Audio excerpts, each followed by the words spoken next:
We're inside a giant tank that's usually filled to the brim with water, but right now they're doing maintenance, so they've drained the water and we can capture shots like these. Creating a place like this takes years, and its construction involves builders, researchers, and scientists from several countries. The cost of such a project runs into millions of dollars, and to achieve the result, people are even ready to hollow out an entire mountain.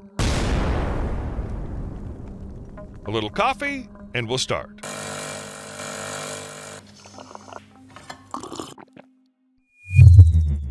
Don't hit the like button if you don't do it, hit it if you do it. Just an unobtrusive reminder for those who forget to do this, that's all. The mountain we're talking about is called Nijugo, and it's located in the city of Hida. That's in Gifu Prefecture in Japan. Hida is a small city with a population of just under 25,000 people. The city's economy primarily relies on sake brewing and traditional Japanese candles, plus they make mitarashi, which are rice balls on a stick. And it was in this city that the Japanese decided to dig out a huge mountain and create an incredibly massive artificial cave inside it, the biggest of its kind. Humanity has never seen a project of this scale, a gigantic cave 2,000 feet underground. To carry out the project, 560 researchers from 101 institutions in 21 countries were needed, and $600 million. It all began with digging a tunnel to the center of the mountain. That makes sense. To make a cavity inside the mountain with a reservoir, you'd need to get in first. And also check out what's going on there. And so in 2020, with the help of a newly built 315-foot-long tunnel and a borehole 2,379 feet deep, extensive research was carried out to thoroughly study the state of the rock. Apparently, everyone was happy with the results, and the construction continued. Around the entrance to the tunnel, a yard was built, an electrical distribution system, as well as a water supply and drainage system. The digging of the access tunnel to the main underground cavity started in May 2021. It took approximately 9 months just to dig the main passage, which is 1.2 miles long. By June 2022, the tunnel had reached the center of the dome of the future tank. But the tunnel digging didn't end there. They still needed to create a bypass that would surround the main cave and be used for installing equipment and other work. The tunnel was dug, and then came the turn of the cave. Its construction began in November 2022. This was the key stage of the building process. Essentially, the whole project was started just for this cave. The dome section was dug out in the shape of a snail shell, and anchors were built into the ceiling to expand the space and ensure the stability of the rock. In the end, it's not just a room, it has a specific purpose. But we'll get to that later. Right now, while you're watching the video, construction's still ongoing, and the final diameter of the dome section is supposed to be 226 feet. The whole mountain is supported by over 600 anchors because the structure has to handle the pressure of a 2,000-foot mountain on top and keep a stable space. And if it all works out, it'll be the largest artificial underground cavity in the world. By the way, the original plan was to dig out space for a reservoir using explosives. Just imagine how skilled the demolition experts would need to be to pull off something like that. Blowing up something under a mountain with tunnels already dug around, and it could all collapse. But let's get back to our cave. In the end, the main underground chamber is basically a cylinder with a diameter of 226 feet and a height of 240 feet, and a dome-shaped support that's 69 feet high. Or to put it simply, it's just huge. It's planned that the excavation for the cylindrical part of the water tank will continue throughout 2024, and then the tank will need cladding. They have scheduled it for 2025. So, in total, 260,000 tons of water will be poured into the cylindrical tank, and as you might imagine, filling such a tank is a not-so-simple task. In 1996, when Japan completed the construction of the younger brother of this project, it took 2 months to fill a 55-ton tank, and here we have a volume 5,000 times bigger. But let's say modern technology will allow getting it done faster. However, after filling it up, it'll take several more months before the water is purified to the right state, because you can't just drink it, it needs to have a special quality. The shots you're seeing were filmed inside the little brother of the tank under construction, and it also holds ultra-pure water. The cleanest water on the planet with so few impurities turns caustic, because nobody spends millions of dollars just to excavate a huge pool inside a mountain and then, let tourists in? No, it's way more interesting, including the water. Give it enough time, such pure water can dissolve metal. Scientists discovered this when they dropped a hammer into the tank. I wonder whether this was done on purpose or someone just accidentally dropped it. Anyway, after years, they took out the hammer. Inside, it was hollow. Only the chrome-plated shell of the tool remained. And I also want to point out the mountain, because the construction site was chosen for a reason. When you're building something inside a mountain and you're not a dwarf from Duran's line, there's always a risk of very serious problems, even with dome expansion. Because one mistake, a minor crack in safety, and that's it. Hundreds of people could be buried under the mountain with no chance to be rescued. And this mountain was chosen specifically for safety reasons. The reason is that it's known as Hida gneiss, one of the most solid rock formations in Japan. This rock type formed under immense pressure way back in ancient times and should be able to endure all the work done inside. Well, and there are also abundant supplies of fresh water nearby. So let's get back to the structure itself. I've already mentioned that it's gigantic, talked about its height, diameter, and all that, but I know from experience that it's hard to imagine such scales. So let's use some references. Our underground cylinder has a height of 240 feet. That's roughly the height of a 23-story building, which is a lot. For example, let's take Tokyo Dome, a massive structure, a covered stadium in Tokyo with an internal height of 184 feet. So if you put the dugout cylinder inside this stadium, it'll go through the ceiling. And besides the height, there's also the impressive width. The diameter of the cavity is 223 to 226 feet, which is like the width of a soccer field. Well, if we keep it really simple, the Statue of Liberty will fit comfortably inside our cylinder. But without the pedestal? With the pedestal, it would stick out by 66 feet.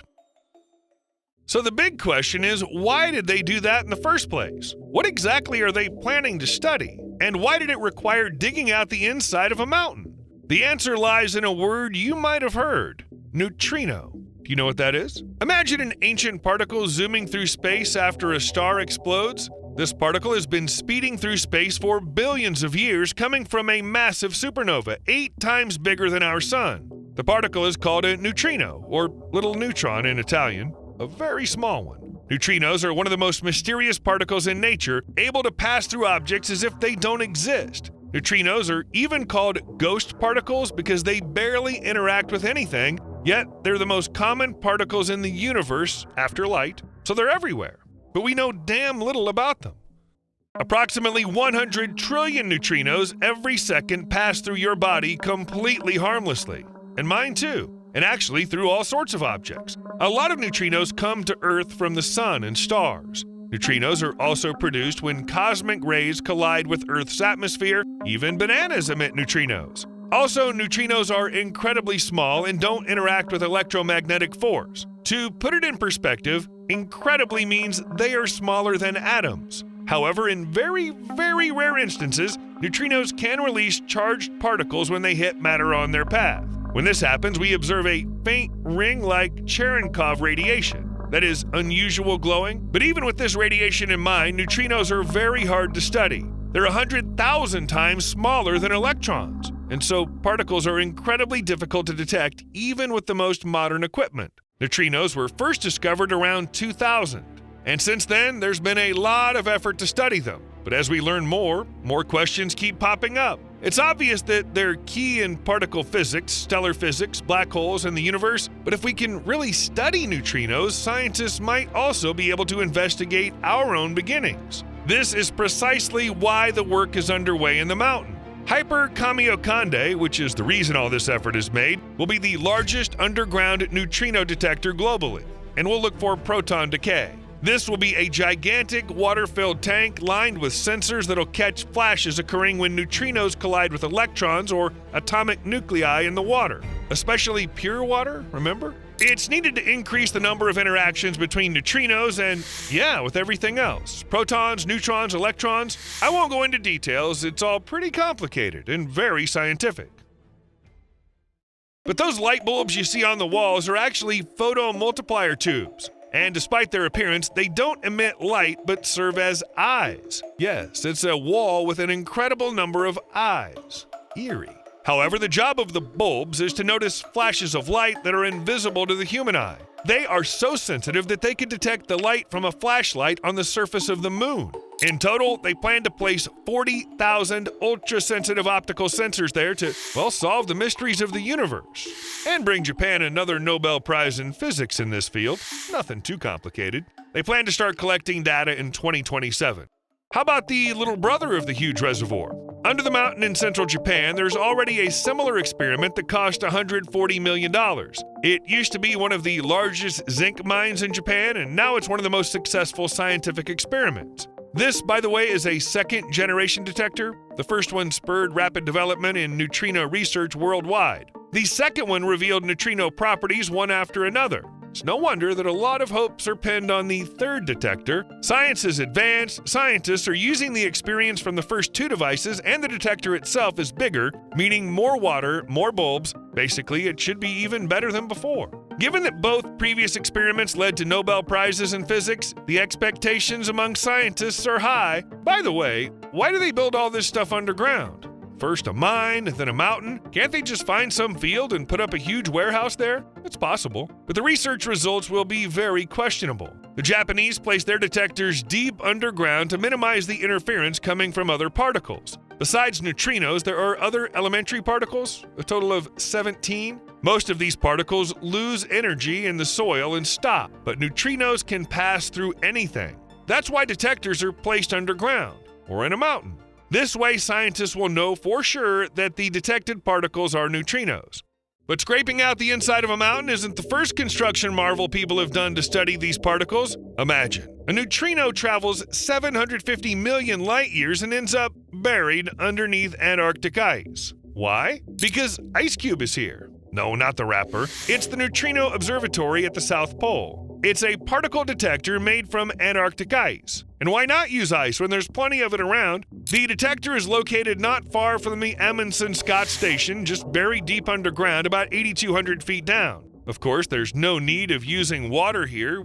We have ice here instead. Essentially, it's billions of tons of ice embedded with a grid of sensors. They light up when they detect a passing neutrino, and by looking at where they're located, scientists can determine the energy and direction of the neutrino that caused the burst. With this information, they can attempt to uncover the origins of neutrinos in the universe. This detector is also set for an upgrade, but that won't be completed until the 2030s.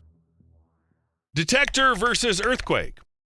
As already mentioned, one of the detectors is inside a mountain in Japan, one of the most seismically active countries. Each year, around 1,500 earthquakes occur in the country. Isn't there a risk that one of them might be strong enough to bring down everything that's been built up for so long? So one time an earthquake really damaged the equipment, broke 60% of the photomultiplier tubes in the old detector, and they had to pause the research for a while to fix it. But they promised to take this into account when building the new detector.